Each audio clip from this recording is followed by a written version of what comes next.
Bueno, Martha Nussbaum escribió un libro que se llama Justicia Poética. La justicia poética es un tópico literario en el cual la bondad y la virtud son finalmente premiadas y la maldad castigada, sin que las primeras sean una causa lógica de la segunda.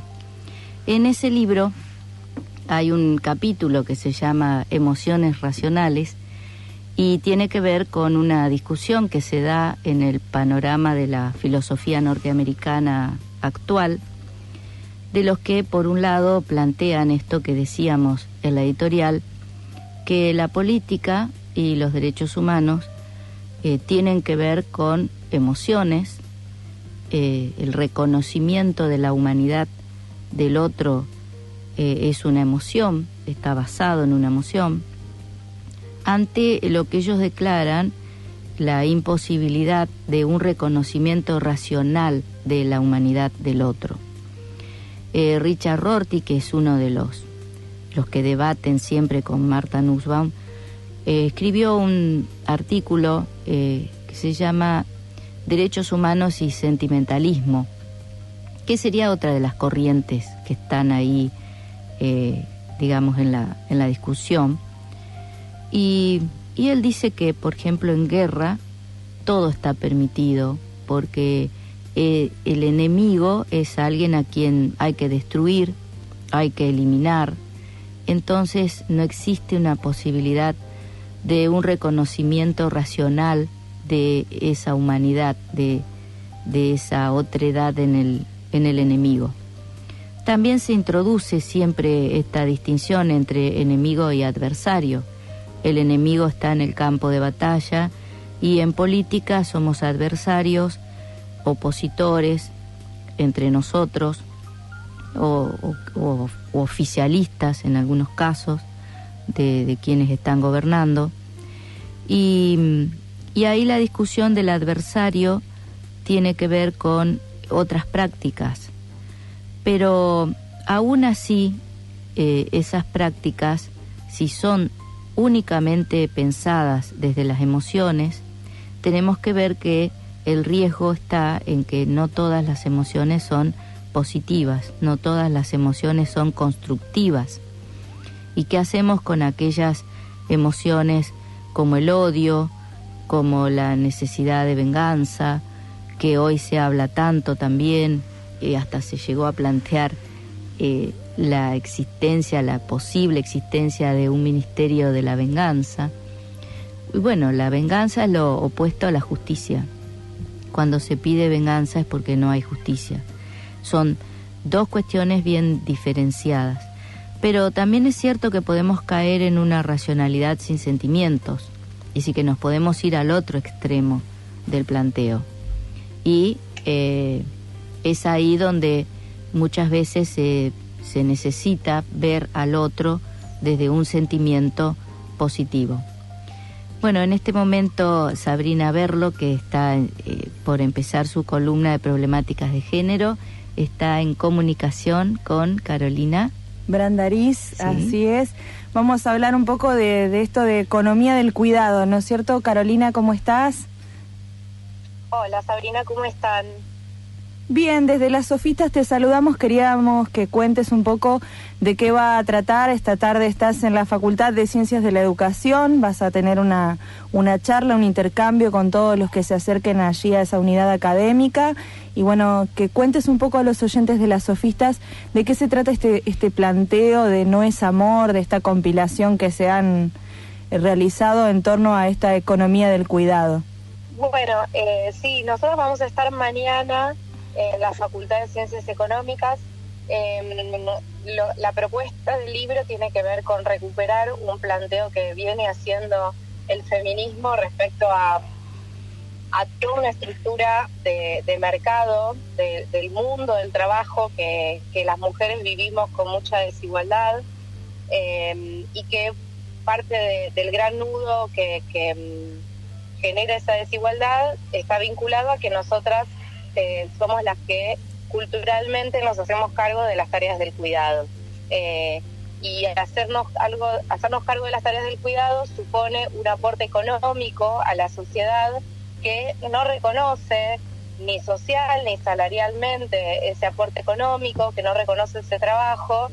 Y bueno, y es muy importante justamente en esta coyuntura que vivimos como Argentina, como argentinas y argentinos, que nos detengamos a pensar un poco en esto, porque es la oportunidad justamente de, digamos, en una vuelta al círculo virtuoso de la economía, en una refinanciación de la deuda, pero que proponga que en la Argentina se produzca valor.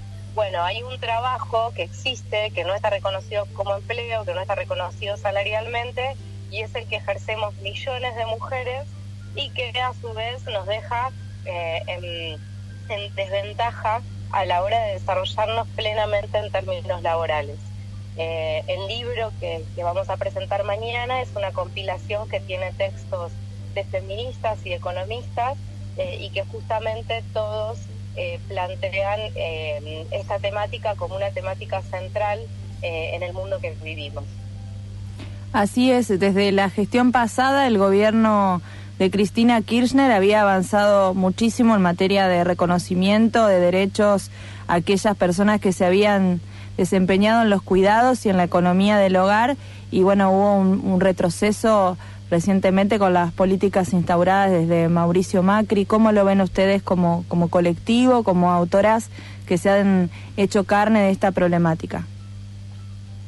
Sí, de la misma manera que lo estás expresando, ¿no? La moratoria social fue una manera de reconocer que muchísimas mujeres habían trabajado a lo largo de su vida en su casa.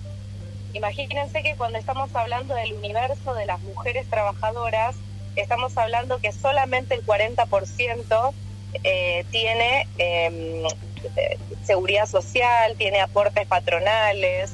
O sea que hay una gran proporción de las mujeres trabajadoras que incluso trabajando afuera de su casa no tiene reconocimiento de seguridad social, no tiene garantía de derechos, no tiene vacaciones pagas, no tiene aportes jubilatorios.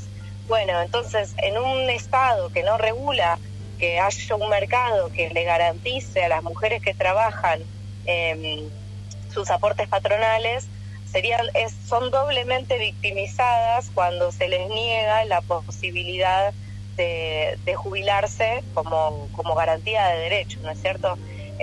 Así que sí, nosotros reconocemos la moratoria social del gobierno anterior como una política feminista que entró en retroceso con este gobierno que prorrogó pero que restringió, o sea que hizo mucho más restrictivo el acceso a esa moratoria. Y bueno, y creemos que, digamos, por un lado, por el contexto de gobierno nacional actual que vivimos de carácter de ajuste económico y de ajuste para millones de familias, mujeres que viven con mucha más pesadez la crisis económica, e incluso también en el contexto de un capitalismo mundial, ¿no? De un sistema económico que es tendiente a la concentración económica, que cada vez menos manos tienen la mayor riqueza del mundo. Me parece que la economía del cuidado viene a discutir justamente la distribución, viene a discutir la renta y viene a discutir que hay un trabajo que es apropiado. Bueno, aparentemente se ha cortado la comunicación con Carolina. Sí, porque estamos de retomar, estamos comunicándonos a través de WhatsApp. Es muy interesante el planteo porque bueno, aquí en la provincia de Entre Ríos hace mucho tiempo que se logró la jubilación de amas de casa, y estoy recordando otra filósofa, Hannah Arendt, donde ella hace la diferencia entre labor, trabajo y acción.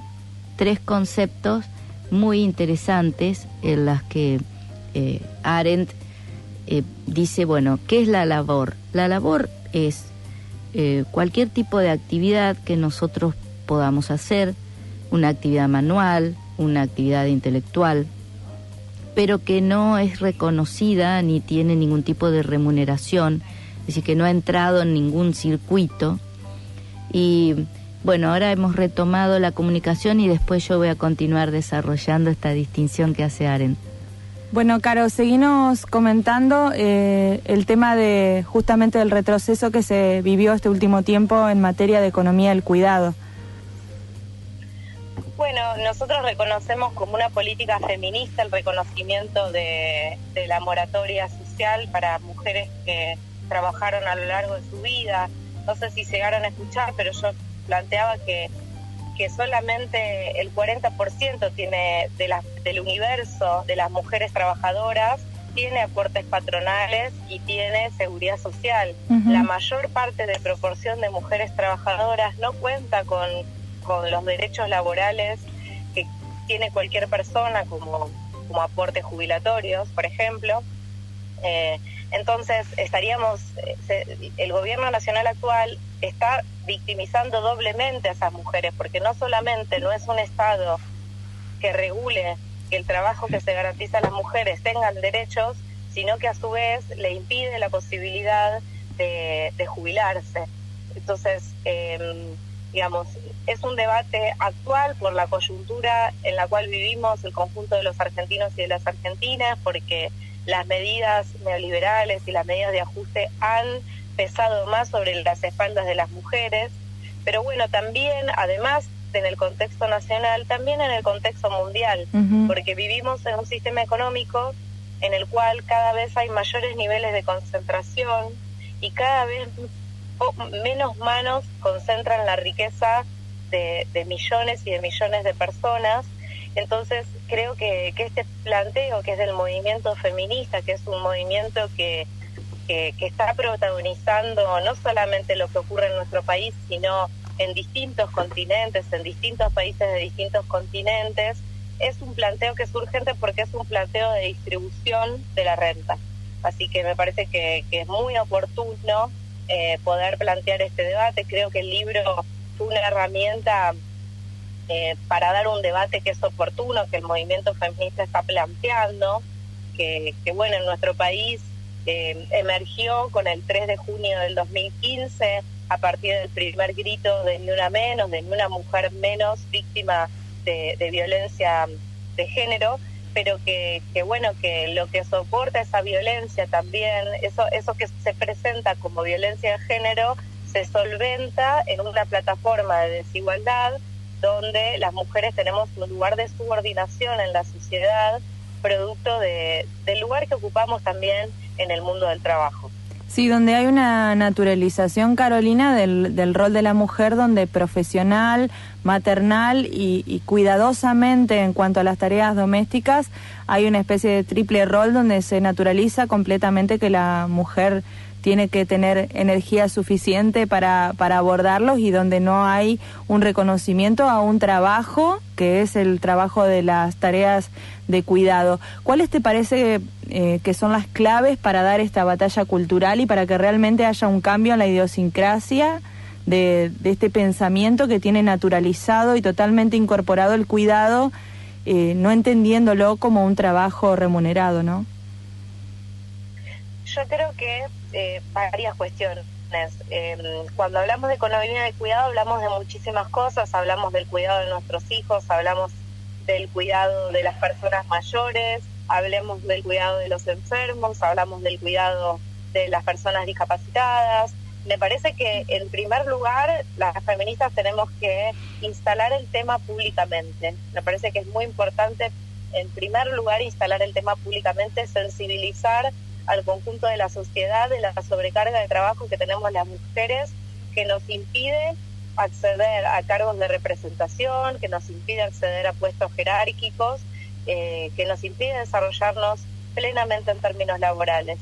Y segundo lugar, yo creo que tenemos una oportunidad ahora con el cambio de gobierno, de que este debate que tiene que estar mayormente impregnado en la opinión pública pueda ser política de Estado. Me parece que es muy importante que hayan iniciativas tendientes a que el reconocimiento social y salarial de las tareas de cuidado sean una política de Estado. Me parece fundamental para dar pasos hacia adelante, hacia la sociedad que queremos, porque las mujeres nos hemos incorporado al mercado del trabajo, en la década del 50, pero eso significó una doble jornada laboral y eso hace que nosotros trabajemos muchísimas horas que los varones, y eso hace que no podamos concursar a cargos de jerarquía, que no podamos militar un poco más para poder acceder a cargos de representación política y sindical. Bueno, eso nos deja en desventaja en un montón de ámbitos. Es el nudo de la desigualdad y es muy importante aprovechar esta coyuntura para que esto sea un debate en la opinión pública y que a su vez sea política de Estado. Por eso es muy importante que programas de radio como ustedes lo estén trabajando, lo estén tomando. Bueno, quería que te explayes un poco más respecto a la feminidad o feminización de la pobreza, de qué hablamos cuando hablamos de estos conceptos, porque es realmente un poco preocupante y hay que empezar a debatirlo y a repensarlo siempre, ¿no? Bueno, justamente como en todos los momentos de nuestra historia en los cuales hemos vivido crisis económica, las mujeres somos las que más padecemos estas situaciones, porque el hecho de estar a cargo principalmente y culturalmente de nuestros hijos, nuestras hijas, hace que tengamos la responsabilidad de con lo poco que tenemos resolver la subsistencia de las personas que tenemos a cargo. Y eso hace que incluso, digamos, a la hora de ir a buscar un trabajo, que el empleador generalmente nos pregunta si tenemos hijos a cargo, y que en tanto en cuanto tengamos hijos, el trabajo generalmente se le otorga al varón, porque se sabe culturalmente que nosotras somos las que cuidamos, y nuestros convenios colectivos de trabajo también tienen licencias maternales que tienen muchísimos más días para nosotras que para los varones. Bueno, todas esas cuestiones que refuerzan el hecho de que las mujeres somos las que cuidamos, hace que los índices de desocupación tengan mayores dígitos a la hora de hablar de nosotras. El índice de desocupación general es del 9%, ahora cuando hablamos de las mujeres es del 10%, y si hablamos de las mujeres jóvenes estamos hablando del 21%. Bueno, todas esas cuestiones que hay que ajustar para fagocitar que el empleador pueda tomar o a un varón o a una mujer y que estemos en igualdad de condiciones son las cosas que tenemos que modificar. Por ejemplo, las licencias parentales, todo un cuerpo de licencias para que nuestros convenios colectivos de trabajo plasmen, cristalicen que podemos cuidar tanto los varones como las mujeres y que no haya una desigualdad tan grande que nos deje en desventaja. Que por supuesto surgió en las licencias maternales surgieron en determinado contexto histórico para favorecer la estabilidad laboral de las mujeres. Bueno, no alcanza hoy por hoy. Es muy importante que los varones también amplíen las licencias parentales para que estemos en igualdad de condiciones. Bueno, por en la Ciudad de Buenos Aires, por ejemplo, Ajá. se llevó adelante un... ¿Cómo? No, querías mencionar lo de Buenos Aires y después quería invitarte yo a que reiteres la invitación para mañana. Bien, en la Ciudad de Buenos Aires, por ejemplo, hubo una modificación de los convenios colectivos de los trabajadores del Estado, ampliando la cantidad de días para personas no gestantes, también con una modificación en el lenguaje de modo tal de ayudar a transformar un paradigma para poder contemplar a las parejas homoparentales también, a parejas de lesbianas, a parejas de gays. Bueno, se amplió la licencia, la ex licencia parental a la licencia no gestante de 11 días a 15 días a partir de la fecha de nacimiento y 30 días durante el primer año de vida de la criatura nacida, más 30 días transferibles para las personas gestantes y 120 días sin goce de sueldo.